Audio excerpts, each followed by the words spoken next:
कराची में जी पिछले दिनों से खबर आ रही है कि टाइफाइड की शिकायत बहुत आ रही है और XDR टाइफाइड के केसेस में इजाफा हो रहा है, जिसके बाद महकमा सेहत सिंध ने एडवाइजरी जारी कर दी है और इस एडवाइजरी में कहा गया है कि किसी भी बुखार के इलाज के लिए गैर जरूरी तौर पर एंटीबायोटिक दवाएं इस्तेमाल ना करें और टाइफाइड के इलाज की खुसूसी जो एंटीबायोटिक दवाएं होती हैं वो सिर्फ ब्लड कल्चर टेस्ट के बाद दी जाएं, जबकि एडवाइजरी में वैक्सीनेशन से महरूम बच्चों को फौरी वैक्सीन लगवाने की सिफारिश भी की गई है। अच्छा जी, तो ये अभी हुआ ये है कि हालिया दिनों बुखार की शिकायत के साथ अस्पतालों में दाखिल किए गए 10% बच्चे XDR टाइफाइड में मुब्तला हैं, जिसकी वजह ये बताई गई है कि 2019 की वैक्सीनेशन मुहिम में कराची और सिंध में बच्चों को टाइफाइड की वैक्सीनेशन नहीं दी गई थी। तो इस पर बात कर लेते हैं। पाकिस्तान पीडियाट्रिक एसोसिएशन सिंध के सदर डॉक्टर वसीम जमालवी साहब हमारे साथ मौजूद हैं, पहले भी प्रोग्राम की ज़ीनत बन चुके हैं।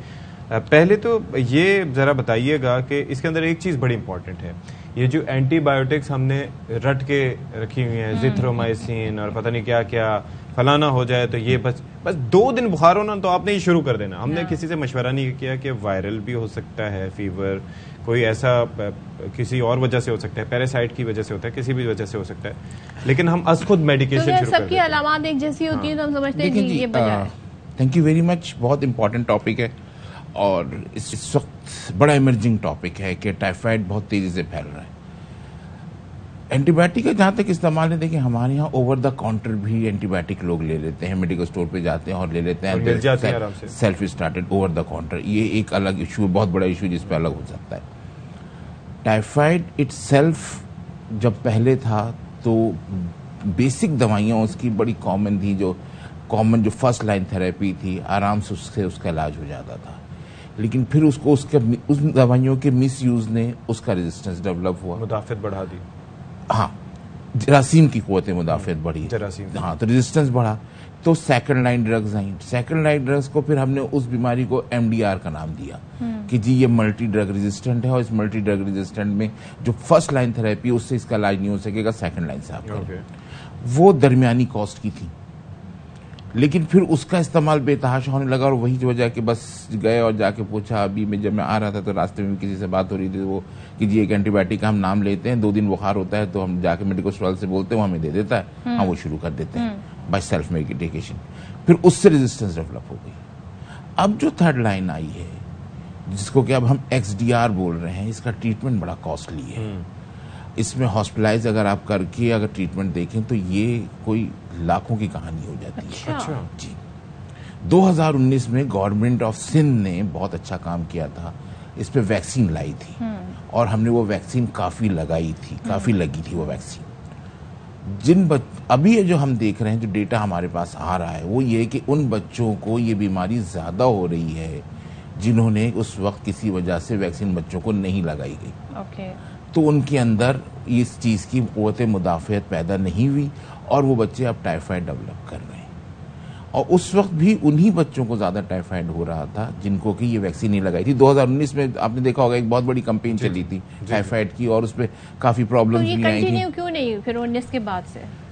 उस वक्त कैंपेन चली थी from 6 months to 15 years of age। वो एक बहुत बड़ी वास्ट कैंपेन थी, कोई 1-1.25 लाख बच्चों को लगाने का प्लान हुआ था और अच्छी खासी वैक्सीन लगाई भी गई थी। ठीक, और आपको एक पता भी है कि वैक्सीन में और इंजेक्शन के खिलाफ एक जो लोगों के अंदर एक बड़ा एक गलत कॉन्सेप्ट है, उसके बावजूद हमने वो काम किया था और अच्छे खासे पैमाने पे हुई थी। और फिर ये टाइफाइड फिर सडनली बहुत ड्रॉप हो गया था और बहुत कम आना शुरू हो गया था।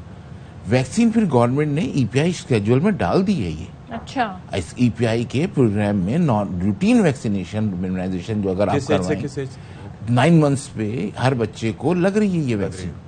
अगर आप लगवा रहे हैं, अगर आप Day 1 से वैक्सीनेशन शुरू करवाते हैं तो 9 month पे आके आपको टाइफाइड की वैक्सीन आपके बच्चे को लग रही है। तो ये इंतहाई जरूरी है, इंतहाई से भी ज्यादा। अब आप देख लें हाल कैसा है। हम अभी भी ये कहते हैं कि इस वक्त भी वो बच्चे हमारे पास ज्यादा आ रहे हैं। कुछ बच्चे ऐसे भी हैं जिनको वैक्सीन हुई है उसके बावजूद भी हो रहा है। तो देखें, एक्चुअली वैक्सीन कब किसी को लगती है तो कुव्वत मुदाफियत 100% नहीं होती है। ठीक है, उसमें कुछ थोड़ी बहुत कमी रहती है। तो ऐसे बच्चों को अगर हो भी जाए XDR तो वो बहुत आराम से विदाउट कॉम्प्लिकेशन ट्रीट हो जाते हैं। ठीक, लेकिन ऐसे बच्चे जिनको वैक्सीन नहीं लगी होती है उनको प्रॉब्लम ज्यादा होती है। क्या प्रॉब्लम, कितनी खतरनाक प्रॉब्लम? यानी इसकी कॉम्प्लिकेशन इस हद तक है कि साइकोसिस हो सकता है, दिमाग पे असर कर सकता है, लिवर पे असर कर सकता है, आंत पे असर कर सकता है, आंत फट भी सकती है इससे। यानी कॉम्प्लिकेशंस पे अगर जाए तो बहुत लंबी कॉम्प्लिकेशंस होती हैं इनकी। लेकिन ये है कि अगर उसको अर्ली पिक कर लिया जाए और अर्ली ट्रीट कर लिया जाए। अब यही वजह है जो गवर्नमेंट ऑफ सिंध ने जो अभी एडवाइजरी जारी की है, 2 पॉइंट दिया उन्होंने सिर्फ कि एक एंटीबायोटिक को रैशनल यूज ऑफ एंटीबायोटिक, आपको जहां जरूरत है आप दें, जहां जरूरत नहीं है वहां नहीं दें। क्योंकि अगर जरूरत नहीं है और आप दे रहे हैं तो इसका मतलब ये कि आप अपनी बॉडी में against different organism resistant develop कर रहे हैं। अच्छा, और अगर है तो फिर जो ब्लड कल्चर टेस्ट है उसके बाद अच्छा आपको कंफर्म ये जो अशफाक ने शुरू में पॉइंट उठाया था कि हम कुछ भी होता है हम एंटीबायोटिक टैबलेट्स लेना शुरू करते हैं, लेकिन इसकी अलामात क्या होती हैं, कैसे समझा जाए कि जी टाइफाइड हो गया है? देखिए, एक जनरल फीवर की तरह शुरू होता है ये, जैसे कॉमन कोई भी बुखार है, नजला, जुकाम, खांसी, बुखार, वट एवर इट इज, एक नॉर्मल बुखार। लेकिन इसका ड्यूरेशन बढ़ता जाता है।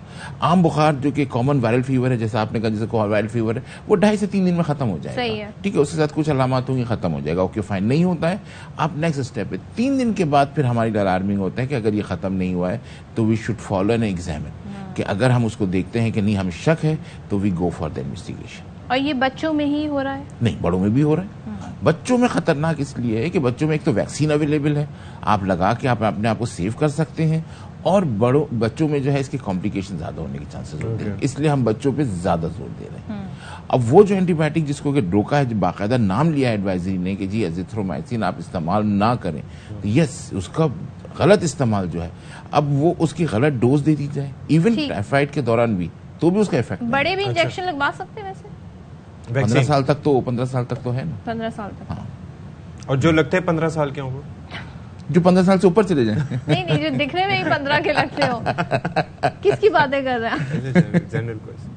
नहीं, आप लगवा सकते हैं। देखिए, एक्चुअली ये वैक्सीन शुरू में आई थी, इस पे बहुत काम हुआ था, हमारे कुछ डॉक्टर्स ने, यहाँ पाकिस्तान पीडियाट्रिक एसोसिएशन ने, हमारी टीम ने बहुत काम किया था। उसके बाद फिर गवर्नमेंट ऑफ सिंध ने, हमारी हेल्थ मैडम जो मिनिस्टर हैं, उन्होंने इस पे बहुत काम किया था। फिर बहुत मुश्किल से ये वैक्सीन पाकिस्तान आई थी, हमने इस पे बहुत काम करके इस वैक्सीन को करवाया था, और अल्लाह का शुक्र है, और EPI में इसको फिर शामिल है ये वैक्सीन। तो इसलिए इसको अगर अभी भी हम अपनी रूटीन वैक्सीनेशन को अच्छा कर लें तो हम बहुत सारी बीमारी इंक्लूडिंग टाइफाइड से बहुत आराम से सेफ होंगे। चलें, ठीक है। Thank you so much for being with us doctor Waseem Jamalvi साहब। और बड़े मालूमाती जनाब सेशन रहता है डॉक्टर साहब के साथ। और आप ये देख लें कि 2-3 चीज़ें, एक तो ये है कि टाइफाइड की वैक्सीनेशन करवाएं, हर हाल में करवाएं। फिर खुद जो है आपने एंटीबायोटिक्स इस्तेमाल नहीं करनी, आपने पहले चेक करवाना है। टेस्ट बड़े कॉमन होते हैं, एक CBC भी करवा लें तो आपको आइडिया हो जाता है कि किस तरह का आपको फीवर है। मुआलिज के पास जाएं, उसके मशवरे से मेडिसिन इस्तेमाल करें। और महकमा सेहत को भी देखना चाहिए कि ये जो ओवर द काउंटर चीज़ें हैं ना, ये इतनी ईजिली और रेडिली अवेलेबल नहीं होनी चाहिए। बिल्कुल, इसकी रोकथाम जरूरी है। तो यहाँ पर हम ब्रेक ले रहे हैं, ब्रेक के बाद वापस आएंगे।